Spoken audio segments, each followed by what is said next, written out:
Hi friends, ಎಲ್ಲರೂ ಹೇಗಿದ್ದೀರಾ? ಎಲ್ಲರೂ ಚೆನ್ನಾಗಿದ್ದೀರಾ ಅಂತ ಅಂದ್ಕೊಂಡಿದ್ದೀನಿ. ಫ್ರೆಂಡ್ಸ್, ಆರೋಗ್ಯಕರವಾದ ಸಿಹಿ ಗೆಣಸಿನ ನಾನಿವತ್ತು ರೆಸಿಪಿನ ಮಾಡ್ತಾ ಇದ್ದೀನಿ. ಈ ಗೆಣಸು ತಿನ್ನೋದ್ರಿಂದ ತುಂಬಾ ಆರೋಗ್ಯಕ್ಕೆ ಒಳ್ಳೆಯದು ಫ್ರೆಂಡ್ಸ್. ಇದು ನಮ್ಮ ಕಣ್ಣಿನ ದೃಷ್ಟಿ ಹಾಗೆಯೇ ಡಯಾಬಿಟಿಸ್ ಇದ್ದವ್ರಿಗೆ ತುಂಬ ಒಳ್ಳೆಯದಿದು. ಆದರೆ ಡಯಾಬಿಟಿಸ್ ಇದ್ದವರು ಹಾಗೆಯೇ ಕುದಿಸ್ಕೊಂಡು ತಿನ್ಬೋದು. ಇದಕ್ಕೆ ಬೆಲ್ಲ ಏನು ಹಾಕ್ಕೊಳ್ಳೋಂಗಿಲ್ಲ.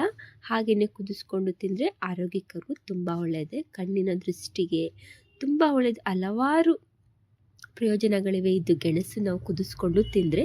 ನಾನಿವತ್ತು ಯಾವ ರೀತಿಯಾಗಿ ಗೆಣಸು ಕುದಿಸ್ಕೊಂಡು ತಿನ್ನೋದು ಅಂತ ತೋರಿಸ್ತಾ ಇದ್ದೀನಿ ಫ್ರೆಂಡ್ಸ್. ಈ ರೀತಿಯಾಗಿ ನೀವು ಇದೇ ರೀತಿಯಾಗಿ ಗೆಣಸನ್ನ ಕುದಿಸ್ಕೊಂಡು ತಿಂತಿದ್ರೆ ಈ ವಿಡಿಯೋಗೊಂದು ಲೈಕ್ ಮಾಡಿ, ಕಮೆಂಟ್ ಮಾಡಿ, ಶೇರ್ ಮಾಡಿ. ನಾನಿವತ್ತು ಗೆಣಸನ್ನ ಯಾವ ರೀತಿಯಾಗಿ ಕುದಿಸ್ಕೊಳ್ತಾ ಇದ್ದೀನಿ ಅಂತ ನೋಡ್ಕೊಂಡು ಬರೋಣ. ಕೇವಲ 5 ನಿಮಿಷದಲ್ಲಿ ಇದನ್ನು ಮಾಡ್ಕೊಳ್ಬೋದು ನಾವು. ನೋಡ್ಬೋದು ಫ್ರೆಂಡ್ಸ್, ಈಗ ನಾನು ಗೆಣಸನ್ನ ತೊಗೊಂಡಿದ್ದೀನಿ ನೋಡಿ. ಬಿಳಿ ಗೆಣಸು ತೊಗೊಂಡಿದ್ದೀನಿ. ಈ ಕೆಂಪು ಗೆಣಸಿಗಿಂತ ಈ ಬಿಳಿ ಗೆಣಸೆ ಆರೋಗ್ಯಕ್ಕೆ ತುಂಬ ಒಳ್ಳೆಯದಿದು. ನಾನು ನೋಡಿ ಈಗ ತೊಳ್ಕೊಂಡು ಇಟ್ಕೊಂಡಿದ್ದೀನಿ. ಈ ರೀತಿಯಾಗಿದೆ. ಇದರಲ್ಲಿ ತುಂಬಾ ಮಣ್ಣೆಲ್ಲ ಇರುತ್ತೆ. ಚೆನ್ನಾಗಿ ನಾವು ತೊಳ್ಕೊಳ್ಬೇಕಾಗುತ್ತೆ. ಒಂದು 3 ಸಲಿನಾದರೂ ತೊಳ್ಕೊಂಡ ನಂತರ ನೋಡಿ ಈಗ ನಾನು ಒಂದು ಕುಕ್ಕರ್ನ ಇಟ್ಕೊಂಡಿದ್ದೀನಿ. ಈ ಕುಕ್ಕರ್ ಒಳಗೆ ನಾನು ಇಷ್ಟೂ ಎಲ್ಲನೂ ಗೆಣಸನ್ನ ಹಾಕ್ಕೊಳ್ತೀನಿ. ಫಸ್ಟಿಗೆ ನಾನು ತೊಳೆದು ಇಟ್ಕೊಂಡಿದ್ದೆ, ನೋಡ್ತಾ ಇದ್ದಿಲ್ಲ. ಈ ರೀತಿ ಅಷ್ಟೂ ಕೂಡ ಗೆಣಸನ್ನ ಕುಕ್ಕರ್ನೊಳಗೆ ಹಾಕ್ಕೊಂಡು ನೀರನ್ನ ಸೇರಿಸ್ಕೊಳ್ತೀನಿ. ನೀರನ್ನ ಸೇರಿಸ್ಕೊಂಡು ಈಗ ಕುದಿಸ್ಕೊಳ್ಬೇಕಾಗುತ್ತೆ. ಇದು ನೀರು ನಾವು ಎಷ್ಟು ಇದು ಗೆಣಸು ಮುಳುಗುತ್ತೆ ನೋಡಿ ಅಲ್ಲಿ ತನಕ ನಾವು ನೀರನ್ನ ಹಾಕ್ಕೊಳ್ಳೋಣ. ಇನ್ನು ಸ್ವಲ್ಪ ನಾನು ನೀರನ್ನ ಸೇರಿಸ್ಕೊಂಡಿದ್ದೀನಿ ನೋಡಿ. ಈ ರೀತಿಯಾಗಿ ನೋಡಿ ಗೆಣಸೆಲ್ಲ ಮುಳುಗಿದೆ, ಅಷ್ಟು ನಾವು ನೀರನ್ನ ಸೇರಿಸ್ಕೊಳ್ಬೇಕಾಗುತ್ತೆ. ಈಗ ನಾನು ಕುಕ್ಕರ್ನ ಕ್ಲೋಸ್ ಮಾಡ್ಕೊಂಡು ಈಗ ಗ್ಯಾಸ್ ಮೇಲೆ ಇಟ್ಕೊಳ್ಬೇಕಾಗುತ್ತೆ. ನೋಡ್ತಾ ಇದ್ದಿಲ್ಲ, ಈಗ ನಾನು ಗ್ಯಾಸ್ ಮೇಲೆ ಇಟ್ಕೊಂಡಿದ್ದೀನಿ. ಕುಕ್ಕರ್ನ ಕ್ಲೋಸ್ ಮಾಡಿಕೊಂಡು 2 ವಿಷಲ್ ಮಾಡ್ಕೊಂಡು ಬರ್ತೀನಿ.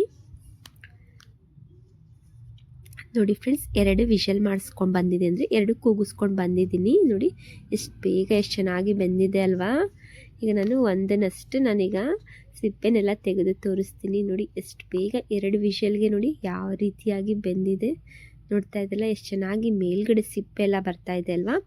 ನಮಗೆ 2 ಕೂಗಿಸ್ಕೊಂಡ್ರೆ ಸಾಕು ನೋಡಿ. ಹಾಗೇ ಕೂಡ ತಿನ್ಬೋದು, ಅಷ್ಟು ಚೆನ್ನಾಗಿರುತ್ತೆ ಇದು ಗೆಣಸು. ಈಗೆಲ್ಲ ಪೂರ್ತಿಯಾಗಿ ನಾನು ಸಿಪ್ಪೆನೆಲ್ಲ ತೆಗೆದು ಇಟ್ಕೊಂಡಿದ್ದೀನಿ. ನೋಡ್ಬೋದು ನೀವು. ಇದರೊಳಗೆ ನಾರಿನಂಶ ಎಲ್ಲ ಇರುತ್ತಲ್ಲ ಫ್ರೆಂಡ್ಸ್, ಆರೋಗ್ಯಕ್ಕೆ ತುಂಬಾ ಒಳ್ಳೆಯದು. ಏನಾದರೂ ನಿಮಗೆ ಈ ರೀತಿಯಾಗಿ ಗೆಣಸು ಏನಾದರೂ ಮಾರ್ಕೆಟ್ನಲ್ಲಿ ಸಿಕ್ಕಿದ್ರೆ ಈ ರೀತಿಯಾಗಿ ನೀವು ಟ್ರೈ ಮಾಡಿ ನೋಡಿ, ತುಂಬಾ ಚೆನ್ನಾಗಿರುತ್ತೆ. ನೋಡಿ ಈಗ ನಾನು ಒಂದು ಬೌಲ್ನ ತೊಗೊಂಡಿದ್ದೀನಿ. ಈಗ ಎಲ್ಲನೂ ಅದಷ್ಟು ನಾನು ಒಂದು ತೊಗೊಂಡಿದ್ದೆ ನೋಡಿ ಗೆಣಸು. ಪೂರ್ತಿಯಾಗಿ ಚೆನ್ನಾಗಿ ನಾನು ಮ್ಯಾಶ್ ಮಾಡ್ಕೊಳ್ತೀನಿ.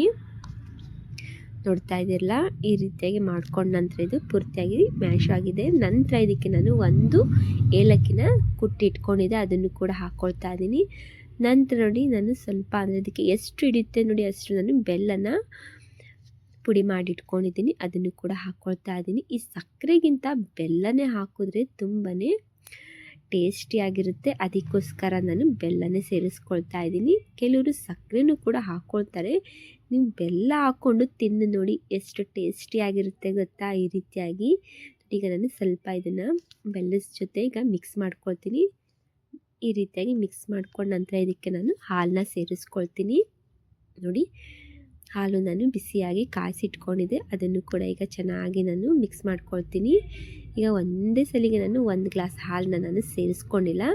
ಫಸ್ಟಿಗೆ ನಾನು ಅರ್ಧನ ಸೇರಿಸ್ಕೊಂಡು ಮಿಕ್ಸ್ ಮಾಡ್ಕೊಳ್ತೀನಿ. ನೋಡಿ ಈ ರೀತಿಯಾಗಿ ಚೆನ್ನಾಗಿದ್ದು ಹಾಲೆಲ್ಲ ಬೆಲ್ಲ ಮತ್ತು ಇದರೊಳಗೆ ಗೆಣಸೊಳಗೆ ಮಿಕ್ಸ್ ಆಗಬೇಕು. ನಾನು ಇದಕ್ಕೆ ಇನ್ನೊಂದು ಸ್ವಲ್ಪ ಅಷ್ಟೇ ಹಾಲನ್ನ ಸೇರಿಸ್ಕೊಂಡೆ. ನೋಡ್ತಾ ಇದ್ದೀರಲ್ಲ ಯಾವ ರೀತಿಯಾಗಿ ರೆಡಿಯಾಗಿದೆ ಅಂತ. ವಾವ್, ತಿಂತಾ ಇದ್ರೆ ಇನ್ನೂ ತಿನ್ನಬೇಕು ಅಂತ ಅನ್ನಿಸ್ತಾ ಇರುತ್ತೆ. ಇದು ಗೆಣಸು ಎಷ್ಟು ಚೆನ್ನಾಗಿದೆ ಅಲ್ವಾ. ತುಂಬಾ ಚೆನ್ನಾಗಿ ಬಂದಿದೆ. ಒಂದ್ಸಲ ನೀವು ಈ ರೀತಿಯಾಗಿ ಗೆಣಸು ಕುದಿಸ್ಕೊಂಡು ಈ ರೀತಿಯಾಗಿ ನೀವು ತಿಂದು ನೋಡಿ, ತುಂಬಾ ಟೇಸ್ಟಿಯಾಗಿರುತ್ತೆ. ಕೆಲವ್ರಿಗೆ ಗೊತ್ತಿರೋದಿಲ್ಲ ಈ ರೀತಿಯಾಗಿ ಗೆಣಸು ಕುದಿಸ್ಕೊಂಡು ತಿನ್ನೋದ್ರಿಂದ ಎಷ್ಟು ಟೇಸ್ಟಿಯಾಗಿರುತ್ತೆ ಅಂತ. ಒಂದ್ಸಲ ನೀವು ಈ ವಿಧಾನದಲ್ಲಿ ಟ್ರೈ ಮಾಡಿ ನೋಡಿ, ತುಂಬಾ ಚೆನ್ನಾಗಿರುತ್ತೆ. ನೋಡ್ತಾ ಇದ್ದೀರಲ್ಲ ಫ್ರೆಂಡ್ಸ್, ಹೇಗೆ ಬಂದಿದೆ ಅಂತ. ಈ ವಿಡಿಯೋ ನಿಮಗೆ ಇಷ್ಟ ಆಗಿದ್ರೆ ಈ ವಿಡಿಯೋಗೊಂದು ಲೈಕ್ ಮಾಡಿ, ಕಮೆಂಟ್ ಮಾಡಿ, ಶೇರ್ ಮಾಡಿ. Thank you for the watching. Okay, bye bye.